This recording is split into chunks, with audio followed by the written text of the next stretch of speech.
Hello ළමයි කොහොමද ඔයාලට මම අද මෙතනට සැපමිනියේ ක්‍රිස්මස් දවසට කලින් දවසේ මට වෙච්ච දුක්ඛිත සිදුවීම ඔයගොල්ලොත් එක්ක බෙදා ගැනීම සඳහායි.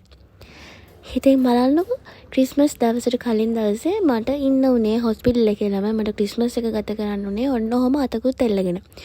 ඇත්තටම මම දන්නේ මගේ අතට මොනව වුණාද කියලා යකෙක් ගහලා වගේ බලන්නකෝ ළමයි හැටි.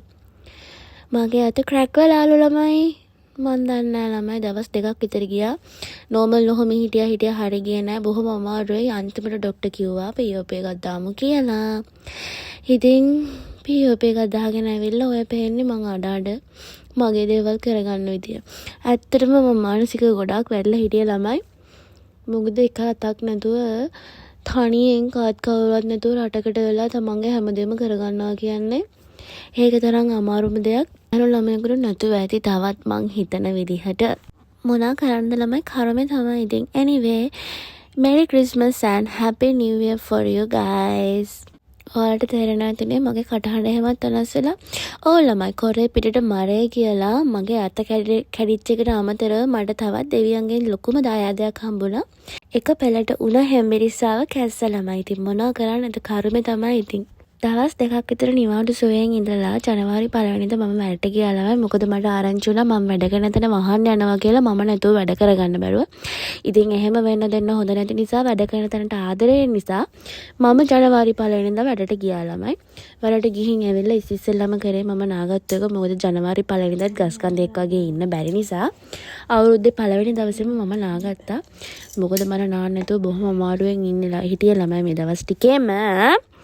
අතත් ඉටිකොල්ලකින් ඇට ගහගෙන බොහොම අමාරුවෙන් නාගෙන මම මේ ලේස්තු වෙන්න ළමයි මට කන්න බොන්න බඩු මොනවා හරි අරන් එන්න. දැන් මට ඔයාගෙන කන්න බැරි වුණාට මගේ අතේ ප්ලාස්ටරේ ගැලවුවට පස්සේ මං ඔයාගෙන කන්න ඕනේ ළමයි. එතකොට බඩු නෑ ළමයි. ඒක නිසා මම බඩු අරන් එන්න ඕනේ ළමයි. ඒක නිසා මම මේ ලේස්තු වෙන්නේ බඩු ගේන්න යන ළමයි.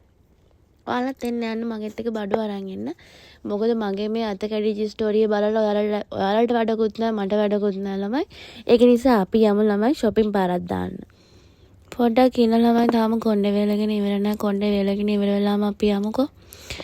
මේ අක්කට කොණ්ඩේ වේල ගන්න සාහන වෙලාවක් යන්න ළමයි. මොකද ඉතින් අනුකම්පා කරන ළමයි එක අතකින් මේ ළමයා වැඩ කරගන්නේ.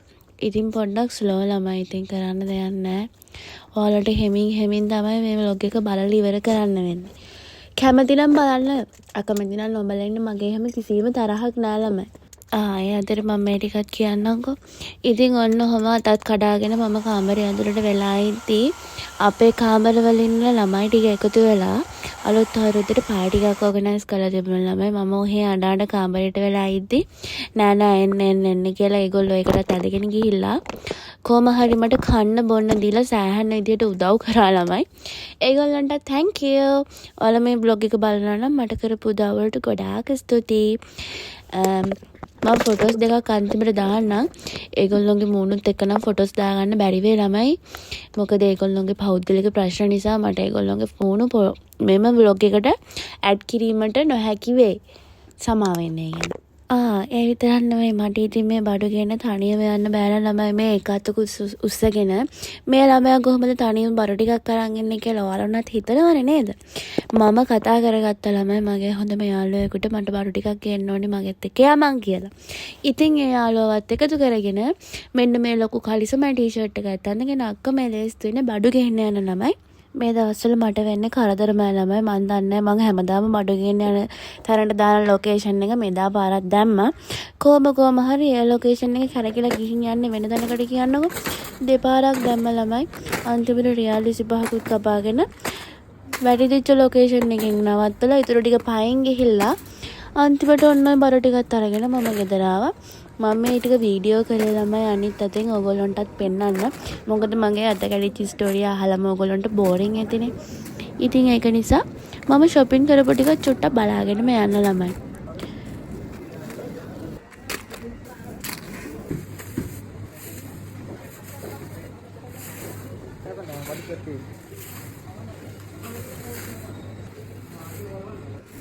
මෙන්න මෙහෙම තමයි ළමයි අපේ අලුත් අවුරුදු සැඹුරේ කාමරවල කට්ටිය ඒගොල්ලන්ගේ පෞද්ගලික හේතුන් මත මට ඒගොල්ලන්ගේ ෆොටෝස් මේකට ඇඩ් කරන්න බෑ ළමයි. ඉතින් අන්න කොහොම හරි මේ 3 වෙනිදා මං හිතන්නේ 3 වෙනිදා මම ගියා සඳුදා මට එන්නකෝ හවස 3 වෙද්දී මං 2:00 විතර ගියා ළමයි. ඉතින් මගේ අතේ බෑන්ඩේජ් එක ලියා ගන්න. මොකද මට පුදුම නොයවසිල්ලක් තිබුණේ මගේ අතේ බෑන්ඩේජ් එක ලියා ගන්න. මං ඉතින් මේ බලාගෙන ඉන්නවා. මං දන්නේ 2025 දෙසැම්බර් 24 වෙනිදා ඉඳලා 2026 ජනවාරි 4 වෙනිදා වෙනකම් මම මේ මෙඩිකල් සෙන්ටර් එකට 7-8 වතාවක්ම ගිහින් ඇති ළමයි බෙහෙත් ගේන්න. පේනවා නේද සතුට මගේ අත ලෙව්වට පස්සේ. බුදු අම්මේ මාර සනසීමක් ළමයි ඒක නම්. අද ලියාගෙන ගෙදර ආවල ડોක්ටර් කිව්වා වැඩ කරන්න එපා. අතට බෑන්ඩේජ් එකක් දාගන්න කියලා ළමයි. ලැබුණු නිදහස සාමකාමීව ගත කරන්න විදිහක් නැහැ. ඉතින් මම මේ අතට බෑන්ඩේජ් එකකුත් දාගෙන ෆිල්ම් එකක් බලනවා ළමයි. එහෙනම් ඉතින් මගේ vlog එක බලපු ඕගොල්ලන්ට සම්මා සම්බුදු සරණයි. මම එහෙනම් මෙතන නතර වෙනවා ළමයි. ආයෙත් මේ වගේ vlog එකක් අරගෙන මම ඔයගොල්ලන් එක්ක හම්බ වෙන්න. පරිස්සමෙන් ඉන්න ඕනේ. ආදරේ.